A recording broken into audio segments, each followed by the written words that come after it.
오늘 우리는 한 나르시시스트의 어두운 내면으로 들어가 그들이 결코 스스로 인정하지 않는 이야기를 들어보려 합니다. 이것은 단순히 한 개인의 고백이 아니라 교묘한 심리 조종이 어떻게 한 사람의 영혼을 파괴하는지에 대한 냉혹한 기록입니다. 이 이야기가 누군가에게는 깊은 이해와 위로가 될 수 있기를 바랍니다. 여러분의 구독과 공유는 이러한 진실을 널리 알리는 데 큰 힘이 됩니다. 대부분의 나르시시스트들이 무덤까지 가져갈 비밀을 오늘 여러분께 털어놓겠습니다. 저는 의도적으로 제 아내의 주변 사람들이 그녀에게서 등을 돌리게 만들었습니다. 그것은 한순간의 충동이나 하나의 거대한 거짓말로 이루어진 것이 아니었습니다. 모든 것은 아주 미묘하고 치밀하게 계산되었으며 오랜 시간에 걸쳐 진행되었습니다. 그 시작은 우리가 헤어지기 훨씬 전부터였습니다. 이제부터 그 가면 뒤의 무대로 여러분을 초대하겠습니다. 관계의 폐허 속에서 간신히 숨을 쉬고 있는 당신을 향해 마치 온 세상이 당신에게 등을 돌린 것처럼 느끼게 만드는 그 기만적인 심리전의 핵심으로 말입니다. 사람들은 이것을 플라잉 멍키 현상이라고 부르지만 당시 제 입장에서 그것은 오직 한 가지 목표를 위한 행위였습니다. 바로 제 이미지, 저의 체면을 지키는 것이었죠. 저는 모든 상황의 통제권을 잃어가고 있다는 것을 본능적으로 알고 있었습니다. 어느 순간부터 아내는 더 이상 저를 쫓지 않았습니다. 제가 터무니없는 비난을 퍼부을 때마다 자신을 변호하거나 해명하는 것을 멈췄습니다. 그녀는 다른 방식의 침묵에 잠기기 시작했고 결국 제 곁을 떠났습니다. 그 침묵은 제발 화내지 말아줘라고 비는 약자의 침묵이 아니었습니다. 모든 것을 체념한 듯 그러나 무언가에 집중하고 있는 고요함이었죠. 마치 모든 것을 알고 있다는 듯이 말입니다. 그녀는 제가 무슨 짓을 하고 있는지 저의 행동 패턴을 꿰뚫어 보고 있었습니다.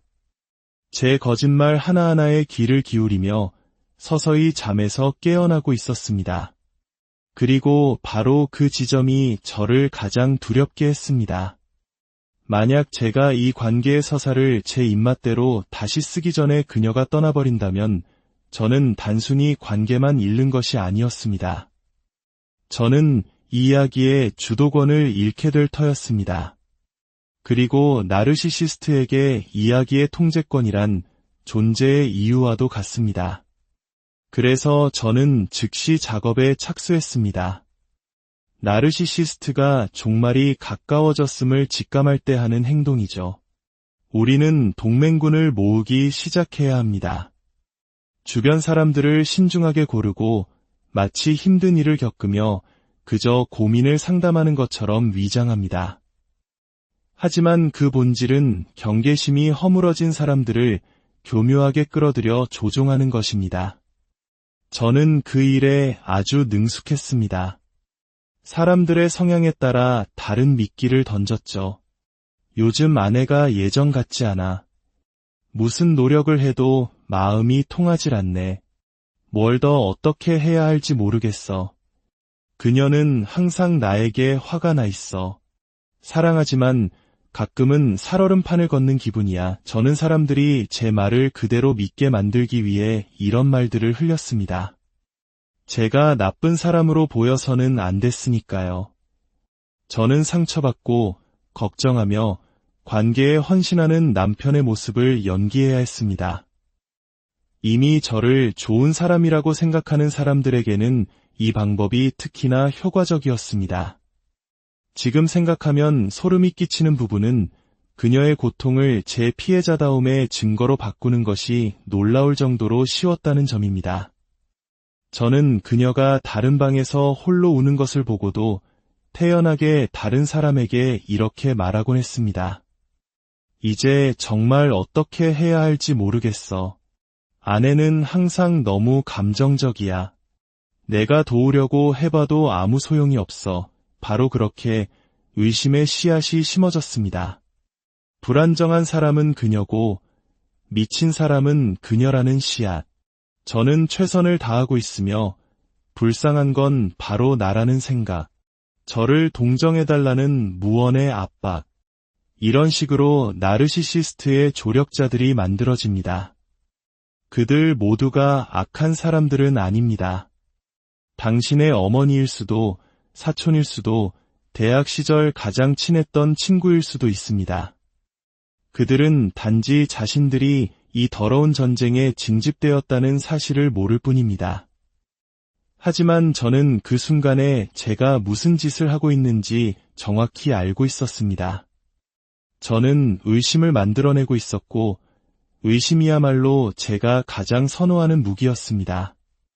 왜냐하면 그녀가 누군가에게 제가 저지른 일들, 즉 제가 어떻게 그녀를 조종하고, 가스라이팅하고, 모욕하고, 심지어 바람을 피웠는지 털어놓는 순간 그 말을 듣는 사람의 머릿속에서는 제가 심어놓은 의심의 목소리가 울릴 것이기 때문입니다.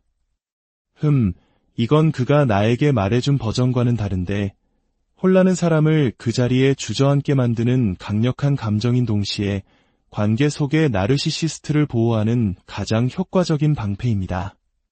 제 편에 서는 사람이 많아질수록 제 아내가 진실을 말할 힘은 약해졌습니다. 분명히 해두죠. 이 모든 것은 단순히 제 평판을 지키기 위함만은 아니었습니다. 여기에는 처벌의 의미도 있었습니다. 제 안의 어떤 부분은 그녀에게 배신감을 느꼈습니다. 그녀는 원래 작고 초라하게 머물러야 했습니다.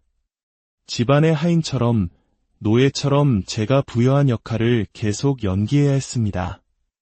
예민하고, 감정적이고, 미친 여자라는 역할 말입니다.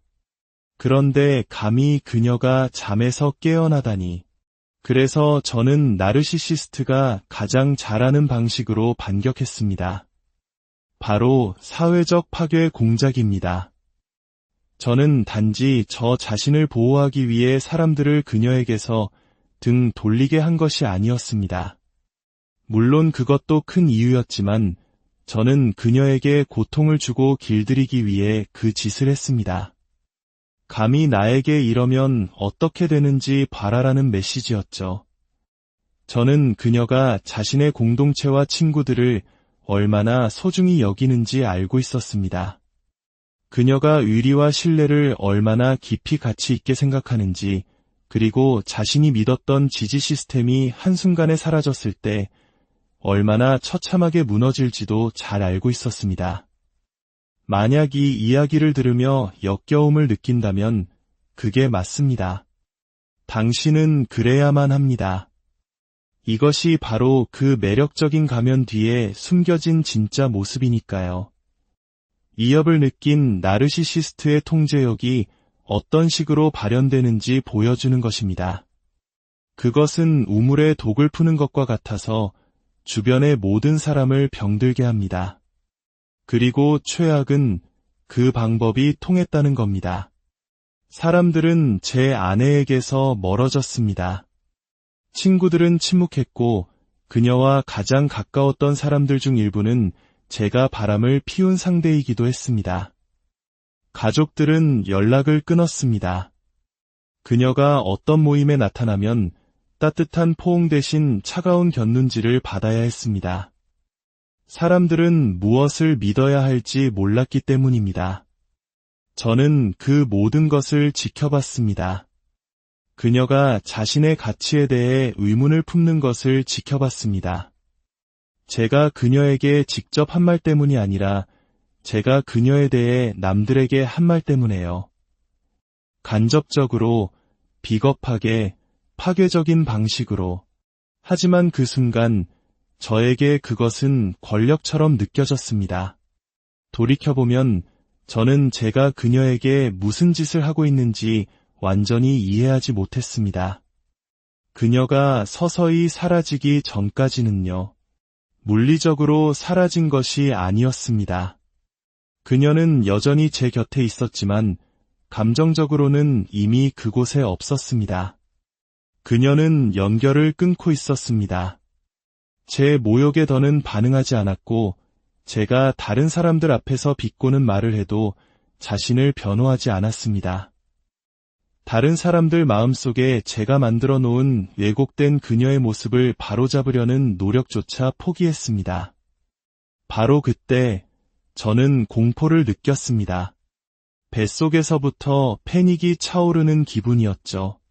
그녀가 해명을 멈추는 순간 저는 그녀에 대한 통제력을 잃기 시작했습니다. 나르시시스트의 통제는 혼돈과 상대의 반응, 그리고 상대를 끊임없이 쳇바퀴 돌게 만들어 자신의 가치를 증명하도록 만드는 것에서 힘을 얻습니다. 그런데 아내가 침묵하기 시작한 겁니다. 그리고 그녀의 침묵은 제가 들어본 그 어떤 비명보다도 더 큰 소리로 제 귀를 울렸습니다. 저는 무언가 해야만 했습니다. 상황을 더 악화시켰죠. 저는 더 많은 사람들을 끌어들였고 분노를 터뜨렸으며 심지어 그녀를 전혀 모르는 사람들까지 동원했습니다. 직장 동료에게 넌지시 힘든 상황을 흘리거나 안부를 묻는 청문자를 보내며 교묘하게 험담을 섞었습니다. 관계가 멀수록 조종하기는 더 쉬웠습니다. 그들은 상황의 전체 맥락을 몰랐고 그녀의 진심을 알지 못했습니다. 그들은 단지 제 버전을 먼저 들었을 뿐입니다. 그리고 누구든 먼저 말하는 자가 구도를 장악하는 법이죠. 저는 그것을 무기화했습니다. 네, 때로는 대놓고 거짓말을 했습니다. 100% 날조된 이야기들이었죠. 아내가 바람을 피우는 것 같아. 몇 달째 감정적으로 너무 불안정해. 어떻게 반응해야 할지 모르겠어. 뭔가를 숨기고 있어. 요즘 부쩍 예민해졌어. 전부 거짓말이었습니다. 하지만 저는 적절한 톤으로 적절한 사람들에게 눈물을 글썽이며 말했습니다. 그러면 진짜처럼 보였습니다. 사람들은 저를 믿었을 겁니다. 왜냐하면 누가 그런 이야기를 지어내겠습니까? 아내에게 꽃을 사다 주고 행복한 사진을 SNS에 올리고 직장에서 밝게 행동하는 저 남자가 왜 그런 짓을 하겠냐고요. 사람들이 밖에서 보는 다정한 남편의 모습과 집 안에서의 제 모습은 전혀 다른 사람이었으니까요. 저는 대중 앞에서의 제 이미지를 이용해 보이지 않는 곳에서 그녀의 신뢰도를 파괴했습니다. 그것은 외과 수술처럼 정교했고 제 마음속에서는 정당화되었습니다. 만약 그녀가 떠나서 나의 진실을 폭로하려 한다면 아무도 그녀를 믿지 못하게 만들어야만 했습니다. 그녀가 방에 들어섰을 때 사람들이 애 자신을 피하는지 의아해하는 모습을 상상해보세요. 그녀가 보낸 메시지는 답장 없이 읽히기만 하고 한때 믿었던 사람들로부터 낯선 시선을 받습니다. 제가 서서히 심어놓은 의심 때문에 그녀는 스스로를 의심하기 시작했습니다. 그리고 그것이 바로 제가 원했던 것입니다. 그녀가 스스로를 의심하면 자신의 기억을 불신하게 되고 결국 다시 저를 신뢰하게 될 테니까요. 그녀가 자신의 기억을 믿지 못하면 더 이상 목소리를 내지 않을 것이고 그러면 저는 그녀를 다시 통제할 수 있게 됩니다. 그녀가 입을 다물면 제 이미지는 안전하게 보호됩니다. 그것은 제가 배운 생존 전략이었습니다. 하지만 이 모든 것의 최악은 그녀가 단지 사람들을 잃는 것이 아니었다는 점입니다. 그녀가 사랑했고 자신을 사랑한다고 믿었던 사람들이 그녀의 이야기는 들어보려고도 하지 않았다는 사실을 깨닫는 것. 그것이 가장 깊은 상처였을 겁니다. 그 배신감은 제가 그녀에게 퍼부었던 어떤 말보다도 더 깊이 그녀를 베었을 겁니다. 저는 제 손으로 그녀를 파괴할 필요가 없었습니다. 그저 뒤돌아서서 제가 퍼뜨린 이야기들이 스스로 움직이게 내버려두면 그만이었습니다. 이것이 나르시시스트의 학대가 들불처럼 번져나가는 방식입니다. 침묵과 이미지 관리, 그리고 상대를 위한 걱정으로 이장한 교묘한 조종을 통해 증식합니다. 저는 그 분야의 대가였습니다. 하지만 제가 예상하지 못했던 부분이 있었습니다. 그녀가 명료함을 되찾으리라고는 예상치 못했습니다. 그녀가 사람들에게 자신을 믿어달라고 설득하는 것을 멈추고 자신을 정당화하는 것을 그만두고 자신을 초라하게 만드는 관계에 더는 매달리지 않으리라고는 생각지 못했습니다. 저는 그녀를 내 통제 아래에 두었다고 생각했습니다. 저는 그것이 사랑이라고 믿었습니다. 하지만 더 이상 해명하지 않는 여자는 누구도 건드릴 수 없는 존재가 됩니다. 저는 더 이상 그녀에게 닿을 수 없었습니다. 모욕으로도 제 편이 된 동맹군으로도 헛소문으로도 말입니다. 그녀는 단지 저를 떠난 것이 아니었습니다. 그녀는 저를 용납했던 과거의 자기 자신을 떠나보낸 것입니다. 그 순간 제 가면이 부서지기 시작했습니다. 저에게 반응해줄 사람이 없어지자 저는 온전히 저 자신과 마주해야 했습니다. 그리고 그 안에서 제가 본 모습은 결코 아름답지 않았습니다. 그녀는 게임을 끝냈고 떠났습니다. 저는 무엇을 해야 할지 몰랐습니다. 저는 그녀를 다시 끌어들이려 애썼습니다. 다시 조종하려 했고 전화를 걸고 할 수 있는 모든 짓을 다 했습니다. 하지만 그녀에게는 무관심만이 존재했습니다. 돌아가고 싶지 않아. 당신은 하나도 변하지 않았으니까 시간이 지나면서 깨닫기 시작했습니다. 그 모든 조종과 삼각관계, 미묘하고 또 노골적인 모욕들, 그 어느 것도 사랑이 아니었습니다. 그것은 권력이었고 통제였습니다. 진실은 저는 제 진짜 모습을 봐주는 사람과 함께 있는 것을 견딜 수 없었다는 것입니다. 가면을 쓴 모습, 제가 밖으로 보여주는 버전이 아닌 내면이 끔찍하게 망가진 진짜 저를 말입니다. 저는 그녀가 진실을 말해 제 세상이 불타버리게 두느니 차라리 그녀의 세상을 불태우고 걸어 나오는 쪽을 택한 겁니다. 지금도 가끔 생각합니다. 그녀가 어떻게 무너진 자신의 삶을 벽돌 한 장 한 장 쌓아 올리듯 홀로 재건해야 했는지를요. 제가 아무도 그녀를 믿지 못하게 만들었기 때문에 그녀는 오롯이 혼자서 치유의 길을 걸어야 했습니다. 마지막으로 우리가 같은 공간에 있었을 때 그녀의 표정이 기억납니다. 분노도 두려움도 아니었습니다. 그저 명료함만이 존재했습니다. 슬펐지만 그 명료함이 저를 두렵게 했습니다. 생존자가 더 이상 해명을 갈구하지 않고 자신의 가치를 변호하는 것을 멈추고 관계의 매듭을 짓기 위해 상대가 고통을 인정해주기를 바라는 것을 멈추는 순간 나르시시스트로서 당신은 공식적으로 패배한 것입니다. 그녀는 복수하려고조차 하지 않았습니다. 그저 떠나서 자신을 아끼는 사람들에게 진실을 말하기 시작했습니다. 그리고 사람들은 귀를 기울이기 시작했습니다. 저는 제가 쌓아올린 거짓말의 네트워크가 영원할 것이라 기대했습니다. 하지만 사람들이 제가 칠한 필터를 거치지 않고 진짜 그녀를 보기 시작하자 다른 질문들을 하기 시작했습니다. 제 이야기 속의 모순과 빈틈을 발견하기 시작한 겁니다. 어떤 이들은 그녀에게 돌아와 사과했고 어떤 이들은 그러지 않았습니다. 하지만 저는 그녀가 새로운 관계의 원을 재건하는 것을 지켜봤습니다. 구걸에서가 아니라 자신의 중심을 잃지 않고 스스로를 치유했기 때문에 가능했던 일입니다. 그녀가 평화를 찾자 저는 더 이상 그녀를 통제할 수 없었습니다. 분노도 슬픔도 아닌 그녀의 평화. 나르시시스트 학대 이후 한 여성이 평화를 찾으면 당신은 더 이상 그녀를 건드릴 수 없습니다. 어떤 미끼로도 대화에 끌어들일 수 없고 수치심이나 죄책감을 심을 수도 없으며 혼란 속에 가둘 수도 없습니다. 당신은 패배한 겁니다. 이야기를 듣고 있는 당신은 그럴 만한 일을 겪은 것이 아닙니다. 당신은 미친 게 아니었고 과민 반응한 것도 아니었습니다.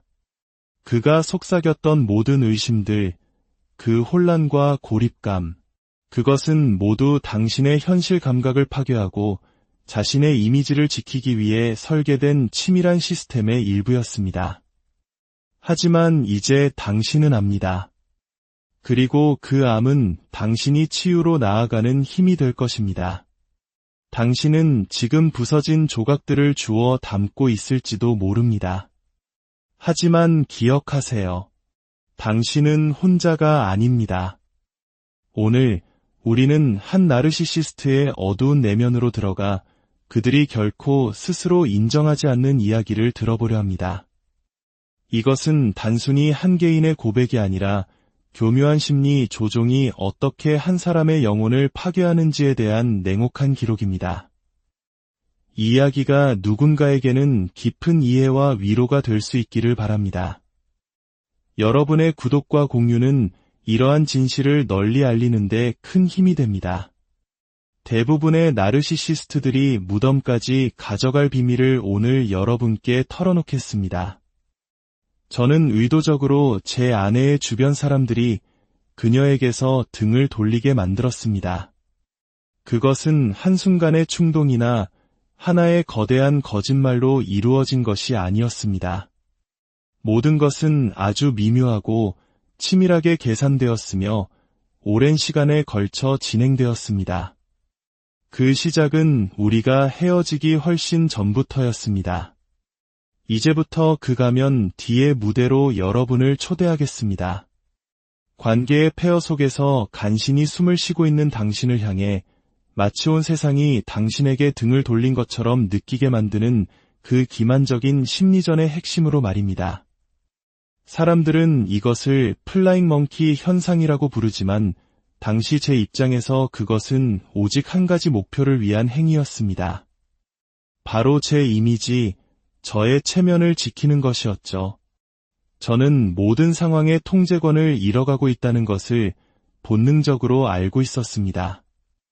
어느 순간부터 아내는 더 이상 저를 쫓지 않았습니다. 제가 터무니없는 비난을 퍼부을 때마다 자신을 변호하거나 해명하는 것을 멈췄습니다. 그녀는 다른 방식의 침묵에 잠기기 시작했고 결국 제 곁을 떠났습니다. 그 침묵은 제발 화내지 말아줘라고 비는 약자의 침묵이 아니었습니다. 모든 것을 체념한 듯 그러나 무언가에 집중하고 있는 고요함이었죠. 마치 모든 것을 알고 있다는 듯이 말입니다.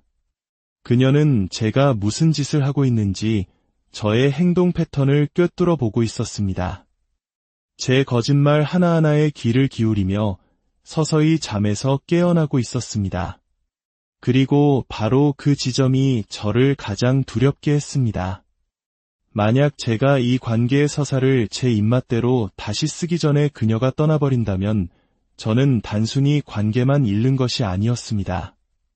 저는 이 이야기의 주도권을 잃게 될 터였습니다. 그리고 나르시시스트에게 이야기의 통제권이란 존재의 이유와도 같습니다. 그래서 저는 즉시 작업에 착수했습니다. 나르시시스트가 종말이 가까워졌음을 직감할 때 하는 행동이죠. 우리는 동맹군을 모으기 시작해야 합니다.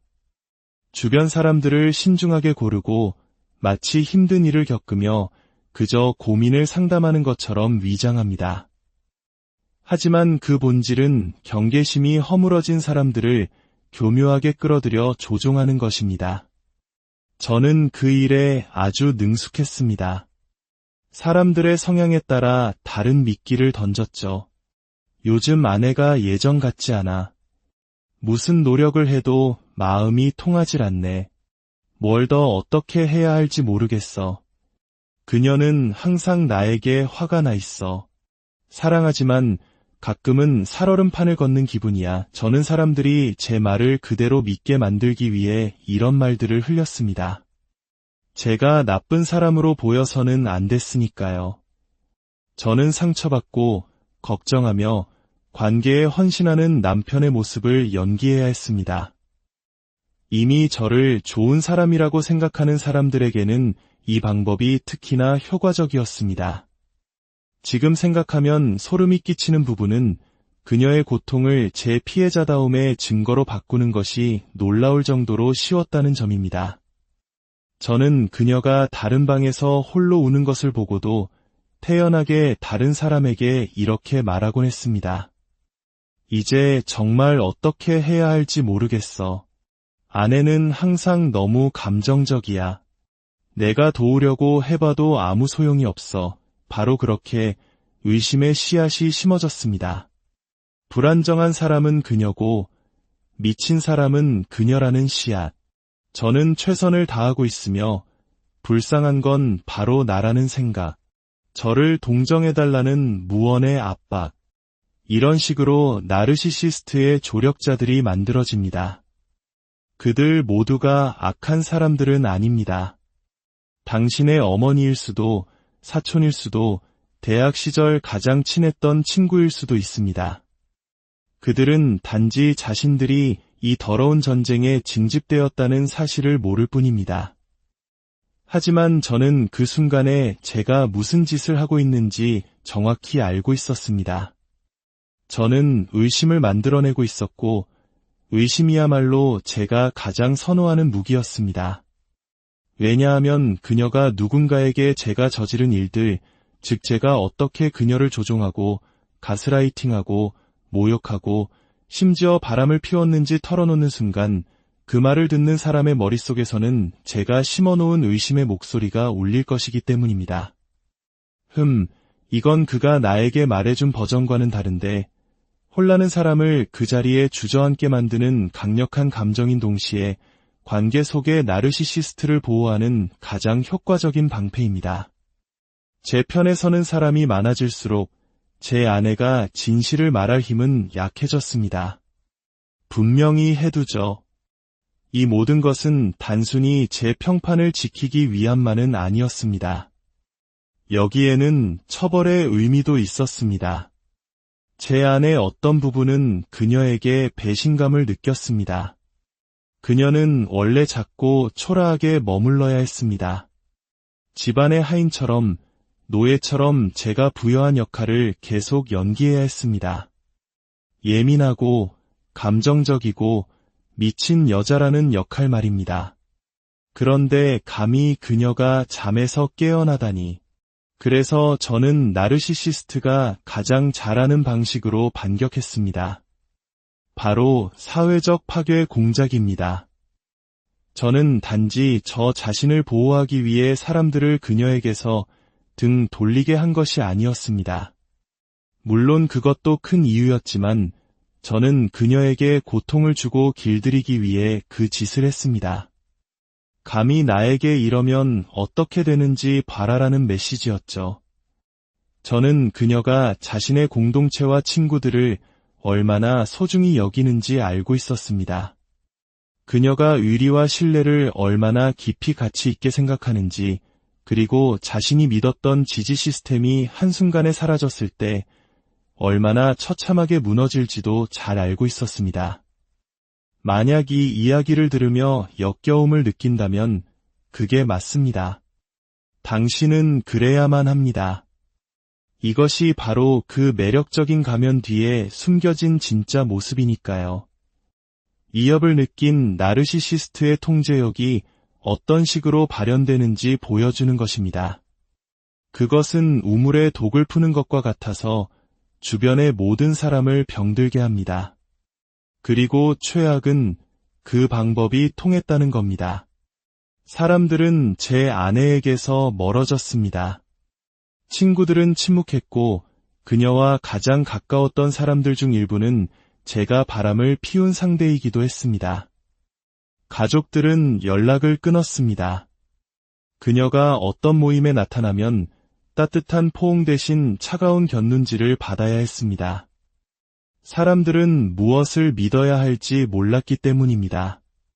저는 그 모든 것을 지켜봤습니다. 그녀가 자신의 가치에 대해 의문을 품는 것을 지켜봤습니다. 제가 그녀에게 직접 한 말 때문이 아니라 제가 그녀에 대해 남들에게 한 말 때문에요. 간접적으로, 비겁하게, 파괴적인 방식으로. 하지만 그 순간 저에게 그것은 권력처럼 느껴졌습니다. 돌이켜보면 저는 제가 그녀에게 무슨 짓을 하고 있는지 완전히 이해하지 못했습니다. 그녀가 서서히 사라지기 전까지는요. 물리적으로 사라진 것이 아니었습니다. 그녀는 여전히 제 곁에 있었지만 감정적으로는 이미 그곳에 없었습니다. 그녀는 연결을 끊고 있었습니다. 제 모욕에 더는 반응하지 않았고 제가 다른 사람들 앞에서 비꼬는 말을 해도 자신을 변호하지 않았습니다. 다른 사람들 마음속에 제가 만들어 놓은 왜곡된 그녀의 모습을 바로잡으려는 노력조차 포기했습니다. 바로 그때 저는 공포를 느꼈습니다. 뱃속에서부터 패닉이 차오르는 기분이었죠. 그녀가 해명을 멈추는 순간 저는 그녀에 대한 통제력을 잃기 시작했습니다. 나르시시스트의 통제는 혼돈과 상대의 반응, 그리고 상대를 끊임없이 쳇바퀴 돌게 만들어 자신의 가치를 증명하도록 만드는 것에서 힘을 얻습니다. 그런데 아내가 침묵하기 시작한 겁니다. 그리고 그녀의 침묵은 제가 들어본 그 어떤 비명보다도 더 큰 소리로 제 귀를 울렸습니다.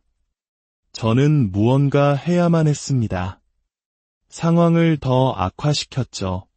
저는 더 많은 사람들을 끌어들였고 분노를 터뜨렸으며 심지어 그녀를 전혀 모르는 사람들까지 동원했습니다.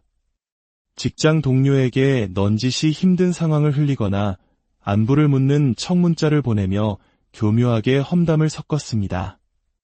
관계가 멀수록 조종하기는 더 쉬웠습니다. 그들은 상황의 전체 맥락을 몰랐고 그녀의 진심을 알지 못했습니다. 그들은 단지 제 버전을 먼저 들었을 뿐입니다. 그리고 누구든 먼저 말하는 자가 구도를 장악하는 법이죠. 저는 그것을 무기화했습니다. 네, 때로는 대놓고 거짓말을 했습니다. 100% 날조된 이야기들이었죠. 아내가 바람을 피우는 것 같아. 몇 달째 감정적으로 너무 불안정해. 어떻게 반응해야 할지 모르겠어. 뭔가를 숨기고 있어. 요즘 부쩍 예민해졌어. 전부 거짓말이었습니다. 하지만 저는 적절한 톤으로 적절한 사람들에게 눈물을 글썽이며 말했습니다. 그러면 진짜처럼 보였습니다. 사람들은 저를 믿었을 겁니다. 왜냐하면 누가 그런 이야기를 지어내겠습니까? 아내에게 꽃을 사다 주고 행복한 사진을 SNS에 올리고 직장에서 밝게 행동하는 저 남자가 왜 그런 짓을 하겠냐고요. 사람들이 밖에서 보는 다정한 남편의 모습과 집 안에서의 제 모습은 전혀 다른 사람이었으니까요. 저는 대중 앞에서의 제 이미지를 이용해 보이지 않는 곳에서 그녀의 신뢰도를 파괴했습니다. 그것은 외과 수술처럼 정교했고 제 마음속에서는 정당화되었습니다. 만약 그녀가 떠나서 나의 진실을 폭로하려 한다면 아무도 그녀를 믿지 못하게 만들어야만 했습니다. 그녀가 방에 들어섰을 때 사람들이 자신을 피하는지 의아해하는 모습을 상상해보세요. 그녀가 보낸 메시지는 답장 없이 읽히기만 하고 한때 믿었던 사람들로부터 낯선 시선을 받습니다. 제가 서서히 심어놓은 의심 때문에 그녀는 스스로를 의심하기 시작했습니다. 그리고 그것이 바로 제가 원했던 것입니다. 그녀가 스스로를 의심하면 자신의 기억을 불신하게 되고 결국 다시 저를 신뢰하게 될 테니까요. 그녀가 자신의 기억을 믿지 못하면 더 이상 목소리를 내지 않을 것이고 그러면 저는 그녀를 다시 통제할 수 있게 됩니다. 그녀가 입을 다물면 제 이미지는 안전하게 보호됩니다. 그것은 제가 배운 생존 전략이었습니다.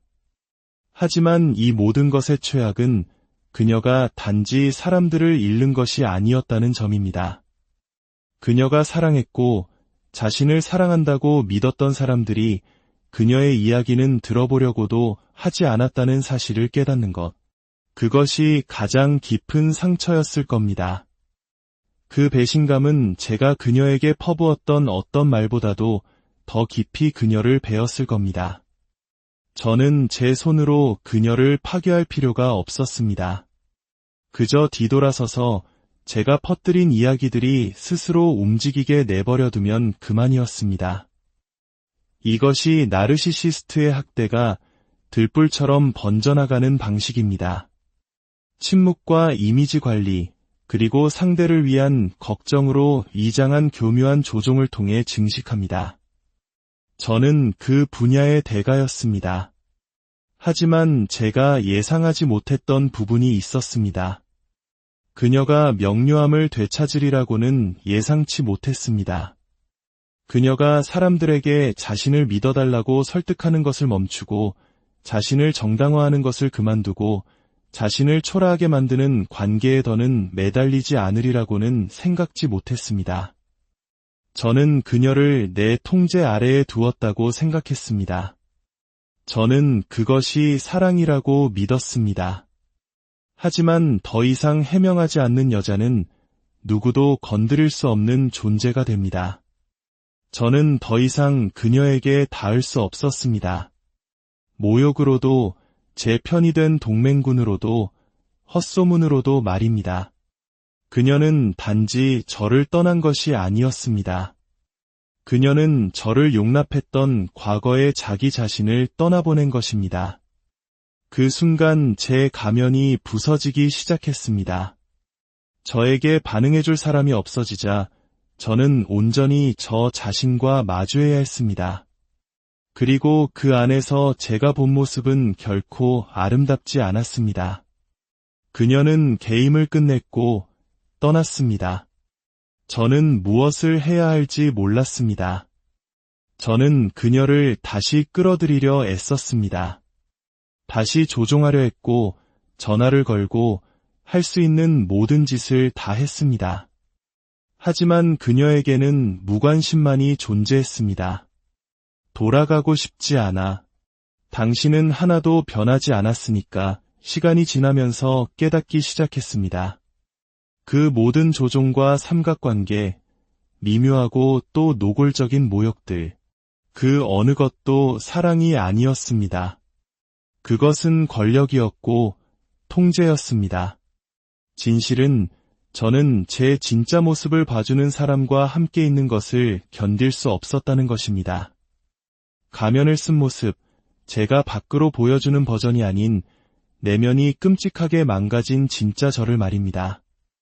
저는 그녀가 진실을 말해 제 세상이 불타버리게 두느니 차라리 그녀의 세상을 불태우고 걸어 나오는 쪽을 택한 겁니다. 지금도 가끔 생각합니다. 그녀가 어떻게 무너진 자신의 삶을 벽돌 한 장 한 장 쌓아 올리듯 홀로 재건해야 했는지를요. 제가 아무도 그녀를 믿지 못하게 만들었기 때문에 그녀는 오롯이 혼자서 치유의 길을 걸어야 했습니다. 마지막으로 우리가 같은 공간에 있었을 때 그녀의 표정이 기억납니다. 분노도 두려움도 아니었습니다. 그저 명료함만이 존재했습니다. 슬펐지만 그 명료함이 저를 두렵게 했습니다. 생존자가 더 이상 해명을 갈구하지 않고 자신의 가치를 변호하는 것을 멈추고 관계의 매듭을 짓기 위해 상대가 고통을 인정해주기를 바라는 것을 멈추는 순간 나르시시스트로서 당신은 공식적으로 패배한 것입니다. 그녀는 복수하려고조차 하지 않았습니다. 그저 떠나서 자신을 아끼는 사람들에게 진실을 말하기 시작했습니다. 그리고 사람들은 귀를 기울이기 시작했습니다. 저는 제가 쌓아올린 거짓말의 네트워크가 영원할 것이라 기대했습니다. 하지만 사람들이 제가 칠한 필터를 거치지 않고 진짜 그녀를 보기 시작하자 다른 질문들을 하기 시작했습니다. 제 이야기 속의 모순과 빈틈을 발견하기 시작한 겁니다. 어떤 이들은 그녀에게 돌아와 사과했고 어떤 이들은 그러지 않았습니다. 하지만 저는 그녀가 새로운 관계의 원을 재건하는 것을 지켜봤습니다. 구걸에서가 아니라 자신의 중심을 잃지 않고 스스로를 치유했기 때문에 가능했던 일입니다. 그녀가 평화를 찾자 저는 더 이상 그녀를 통제할 수 없었습니다. 분노도 슬픔도 아닌 그녀의 평화. 나르시시스트 학대 이후 한 여성이 평화를 찾으면 당신은 더 이상 그녀를 건드릴 수 없습니다. 어떤 미끼로도 대화에 끌어들일 수 없고 수치심이나 죄책감을 심을 수도 없으며 혼란 속에 가둘 수도 없습니다. 당신은 패배한 겁니다. 이야기를 듣고 있는 당신은 그럴 만한 일을 겪은 것이 아닙니다. 당신은 미친 게 아니었고 과민 반응한 것도 아니었습니다. 그가 속삭였던 모든 의심들, 그 혼란과 고립감, 그것은 모두 당신의 현실 감각을 파괴하고 자신의 이미지를 지키기 위해 설계된 치밀한 시스템의 일부였습니다. 하지만 이제 당신은 압니다. 그리고 그 암은 당신이 치유로 나아가는 힘이 될 것입니다. 당신은 지금 부서진 조각들을 주워 담고 있을지도 모릅니다. 하지만 기억하세요. 당신은 혼자가 아닙니다. 오늘 우리는 한 나르시시스트의 어두운 내면으로 들어가 그들이 결코 스스로 인정하지 않는 이야기를 들어보려 합니다. 이것은 단순히 한 개인의 고백이 아니라 교묘한 심리 조종이 어떻게 한 사람의 영혼을 파괴하는지에 대한 냉혹한 기록입니다. 이 이야기가 누군가에게는 깊은 이해와 위로가 될 수 있기를 바랍니다. 여러분의 구독과 공유는 이러한 진실을 널리 알리는 데 큰 힘이 됩니다. 대부분의 나르시시스트들이 무덤까지 가져갈 비밀을 오늘 여러분께 털어놓겠습니다. 저는 의도적으로 제 아내의 주변 사람들이 그녀에게서 등을 돌리게 만들었습니다. 그것은 한순간의 충동이나 하나의 거대한 거짓말로 이루어진 것이 아니었습니다. 모든 것은 아주 미묘하고 치밀하게 계산되었으며 오랜 시간에 걸쳐 진행되었습니다. 그 시작은 우리가 헤어지기 훨씬 전부터였습니다. 이제부터 그 가면 뒤의 무대로 여러분을 초대하겠습니다. 관계의 폐허 속에서 간신히 숨을 쉬고 있는 당신을 향해 마치 온 세상이 당신에게 등을 돌린 것처럼 느끼게 만드는 그 기만적인 심리전의 핵심으로 말입니다. 사람들은 이것을 플라잉 멍키 현상이라고 부르지만 당시 제 입장에서 그것은 오직 한 가지 목표를 위한 행위였습니다. 바로 제 이미지, 저의 체면을 지키는 것이었죠. 저는 모든 상황의 통제권을 잃어가고 있다는 것을 본능적으로 알고 있었습니다. 어느 순간부터 아내는 더 이상 저를 쫓지 않았습니다.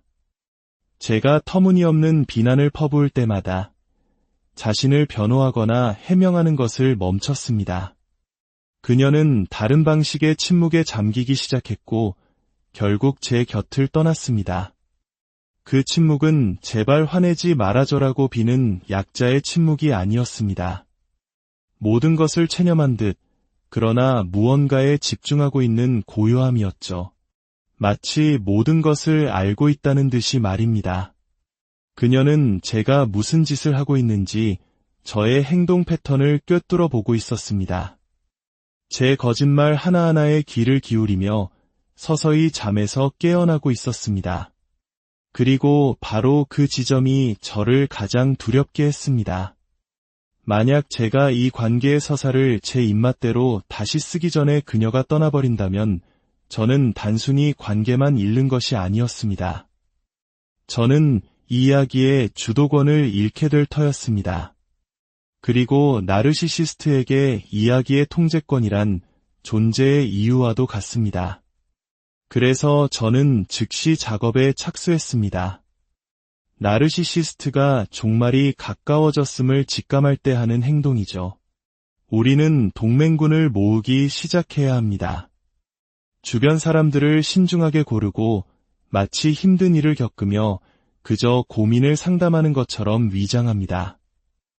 하지만 그 본질은 경계심이 허물어진 사람들을 교묘하게 끌어들여 조종하는 것입니다. 저는 그 일에 아주 능숙했습니다. 사람들의 성향에 따라 다른 미끼를 던졌죠. 요즘 아내가 예전 같지 않아. 무슨 노력을 해도 마음이 통하질 않네. 뭘 더 어떻게 해야 할지 모르겠어. 그녀는 항상 나에게 화가 나 있어. 사랑하지만 가끔은 살얼음판을 걷는 기분이야. 저는 사람들이 제 말을 그대로 믿게 만들기 위해 이런 말들을 흘렸습니다. 제가 나쁜 사람으로 보여서는 안 됐으니까요. 저는 상처받고 걱정하며 관계에 헌신하는 남편의 모습을 연기해야 했습니다. 이미 저를 좋은 사람이라고 생각하는 사람들에게는 이 방법이 특히나 효과적이었습니다. 지금 생각하면 소름이 끼치는 부분은 그녀의 고통을 제 피해자다움의 증거로 바꾸는 것이 놀라울 정도로 쉬웠다는 점입니다.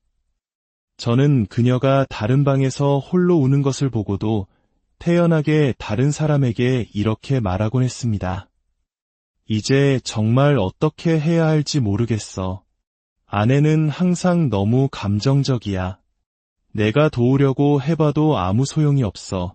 바로 그렇게 의심의 씨앗이 심어졌습니다. 불안정한 사람은 그녀고 미친 사람은 그녀라는 씨앗. 저는 최선을 다하고 있으며 불쌍한 건 바로 나라는 생각. 저를 동정해달라는 무언의 압박. 이런 식으로 나르시시스트의 조력자들이 만들어집니다. 그들 모두가 악한 사람들은 아닙니다. 당신의 어머니일 수도, 사촌일 수도, 대학 시절 가장 친했던 친구일 수도 있습니다. 그들은 단지 자신들이 이 더러운 전쟁에 징집되었다는 사실을 모를 뿐입니다.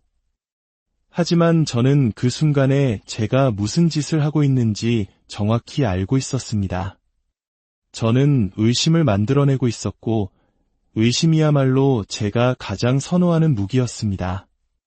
왜냐하면 그녀가 누군가에게 제가 저지른 일들, 즉 제가 어떻게 그녀를 조종하고, 가스라이팅하고, 모욕하고, 심지어 바람을 피웠는지 털어놓는 순간, 그 말을 듣는 사람의 머릿속에서는 제가 심어놓은 의심의 목소리가 울릴 것이기 때문입니다.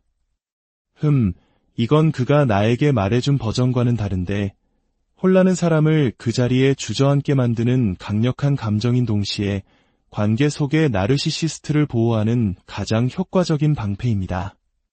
제 편에 서는 사람이 많아질수록 제 아내가 진실을 말할 힘은 약해졌습니다. 분명히 해두죠. 이 모든 것은 단순히 제 평판을 지키기 위함만은 아니었습니다. 여기에는 처벌의 의미도 있었습니다. 제 안의 어떤 부분은 그녀에게 배신감을 느꼈습니다. 그녀는 원래 작고 초라하게 머물러야 했습니다. 집안의 하인처럼, 노예처럼 제가 부여한 역할을 계속 연기해야 했습니다. 예민하고, 감정적이고, 미친 여자라는 역할 말입니다. 그런데 감히 그녀가 잠에서 깨어나다니. 그래서 저는 나르시시스트가 가장 잘하는 방식으로 반격했습니다. 바로 사회적 파괴 공작입니다. 저는 단지 저 자신을 보호하기 위해 사람들을 그녀에게서 등 돌리게 한 것이 아니었습니다. 물론 그것도 큰 이유였지만 저는 그녀에게 고통을 주고 길들이기 위해 그 짓을 했습니다. 감히 나에게 이러면 어떻게 되는지 봐라라는 메시지였죠. 저는 그녀가 자신의 공동체와 친구들을 얼마나 소중히 여기는지 알고 있었습니다. 그녀가 의리와 신뢰를 얼마나 깊이 가치 있게 생각하는지, 그리고 자신이 믿었던 지지 시스템이 한순간에 사라졌을 때 얼마나 처참하게 무너질지도 잘 알고 있었습니다. 만약 이 이야기를 들으며 역겨움을 느낀다면 그게 맞습니다. 당신은 그래야만 합니다. 이것이 바로 그 매력적인 가면 뒤에 숨겨진 진짜 모습이니까요. 위협을 느낀 나르시시스트의 통제욕이 어떤 식으로 발현되는지 보여주는 것입니다. 그것은 우물에 독을 푸는 것과 같아서 주변의 모든 사람을 병들게 합니다. 그리고 최악은 그 방법이 통했다는 겁니다. 사람들은 제 아내에게서 멀어졌습니다. 친구들은 침묵했고 그녀와 가장 가까웠던 사람들 중 일부는 제가 바람을 피운 상대이기도 했습니다. 가족들은 연락을 끊었습니다. 그녀가 어떤 모임에 나타나면 따뜻한 포옹 대신 차가운 곁눈질을 받아야 했습니다. 사람들은 무엇을 믿어야 할지 몰랐기 때문입니다. 저는 그 모든 것을 지켜봤습니다. 그녀가 자신의 가치에 대해 의문을 품는 것을 지켜봤습니다. 제가 그녀에게 직접 한 말 때문이 아니라 제가 그녀에 대해 남들에게 한 말 때문에요. 간접적으로, 비겁하게, 파괴적인 방식으로. 하지만 그 순간 저에게 그것은 권력처럼 느껴졌습니다. 돌이켜보면 저는 제가 그녀에게 무슨 짓을 하고 있는지 완전히 이해하지 못했습니다. 그녀가 서서히 사라지기 전까지는요. 물리적으로 사라진 것이 아니었습니다. 그녀는 여전히 제 곁에 있었지만 감정적으로는 이미 그곳에 없었습니다. 그녀는 연결을 끊고 있었습니다. 제 모욕에 더는 반응하지 않았고 제가 다른 사람들 앞에서 비꼬는 말을 해도 자신을 변호하지 않았습니다. 다른 사람들 마음속에 제가 만들어 놓은 왜곡된 그녀의 모습을 바로잡으려는 노력조차 포기했습니다. 바로 그때 저는 공포를 느꼈습니다. 뱃속에서부터 패닉이 차오르는 기분이었죠. 그녀가 해명을 멈추는 순간 저는 그녀에 대한 통제력을 잃기 시작했습니다. 나르시시스트의 통제는 혼돈과 상대의 반응, 그리고 상대를 끊임없이 쳇바퀴 돌게 만들어 자신의 가치를 증명하도록 만드는 것에서 힘을 얻습니다. 그런데 아내가 침묵하기 시작한 겁니다. 그리고 그녀의 침묵은 제가 들어본 그 어떤 비명보다도 더 큰 소리로 제 귀를 울렸습니다. 저는 무언가 해야만 했습니다. 상황을 더 악화시켰죠. 저는 더 많은 사람들을 끌어들였고 분노를 터뜨렸으며 심지어 그녀를 전혀 모르는 사람들까지 동원했습니다. 직장 동료에게 넌지시 힘든 상황을 흘리거나 안부를 묻는 청문자를 보내며 교묘하게 험담을 섞었습니다. 관계가 멀수록 조종하기는 더 쉬웠습니다. 그들은 상황의 전체 맥락을 몰랐고 그녀의 진심을 알지 못했습니다. 그들은 단지 제 버전을 먼저 들었을 뿐입니다. 그리고 누구든 먼저 말하는 자가 구도를 장악하는 법이죠. 저는 그것을 무기화했습니다. 네, 때로는 대놓고 거짓말을 했습니다. 100% 날조된 이야기들이었죠. 아내가 바람을 피우는 것 같아. 몇 달째 감정적으로 너무 불안정해.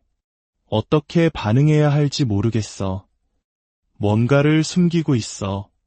요즘 부쩍 예민해졌어. 전부 거짓말이었습니다. 하지만 저는 적절한 톤으로 적절한 사람들에게 눈물을 글썽이며 말했습니다. 그러면 진짜처럼 보였습니다. 사람들은 저를 믿었을 겁니다. 왜냐하면 누가 그런 이야기를 지어내겠습니까? 아내에게 꽃을 사다 주고 행복한 사진을 SNS에 올리고 직장에서 밝게 행동하는 저 남자가 왜 그런 짓을 하겠냐고요. 사람들이 밖에서 보는 다정한 남편의 모습과 집 안에서의 제 모습은 전혀 다른 사람이었으니까요. 저는 대중 앞에서의 제 이미지를 이용해 보이지 않는 곳에서 그녀의 신뢰도를 파괴했습니다. 그것은 외과 수술처럼 정교했고 제 마음속에서는 정당화되었습니다. 만약 그녀가 떠나서 나의 진실을 폭로하려 한다면 아무도 그녀를 믿지 못하게 만들어야만 했습니다. 그녀가 방에 들어섰을 때 사람들이 자신을 피하는지 의아해하는 모습을 상상해 보세요.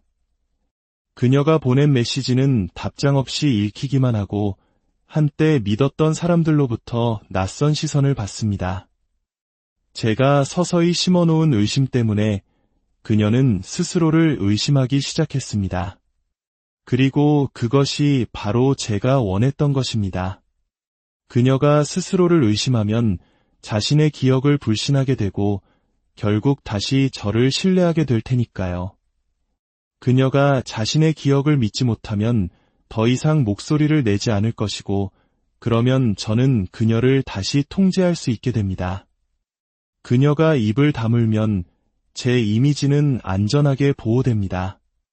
그것은 제가 배운 생존 전략이었습니다. 하지만 이 모든 것의 최악은 그녀가 단지 사람들을 잃는 것이 아니었다는 점입니다. 그녀가 사랑했고 자신을 사랑한다고 믿었던 사람들이 그녀의 이야기는 들어보려고도 하지 않았다는 사실을 깨닫는 것. 그것이 가장 깊은 상처였을 겁니다. 그 배신감은 제가 그녀에게 퍼부었던 어떤 말보다도 더 깊이 그녀를 베었을 겁니다. 저는 제 손으로 그녀를 파괴할 필요가 없었습니다. 그저 뒤돌아서서 제가 퍼뜨린 이야기들이 스스로 움직이게 내버려두면 그만이었습니다. 이것이 나르시시스트의 학대가 들불처럼 번져나가는 방식입니다. 침묵과 이미지 관리, 그리고 상대를 위한 걱정으로 이장한 교묘한 조종을 통해 증식합니다. 저는 그 분야의 대가였습니다. 하지만 제가 예상하지 못했던 부분이 있었습니다. 그녀가 명료함을 되찾으리라고는 예상치 못했습니다. 그녀가 사람들에게 자신을 믿어달라고 설득하는 것을 멈추고 자신을 정당화하는 것을 그만두고 자신을 초라하게 만드는 관계에 더는 매달리지 않으리라고는 생각지 못했습니다. 저는 그녀를 내 통제 아래에 두었다고 생각했습니다. 저는 그것이 사랑이라고 믿었습니다.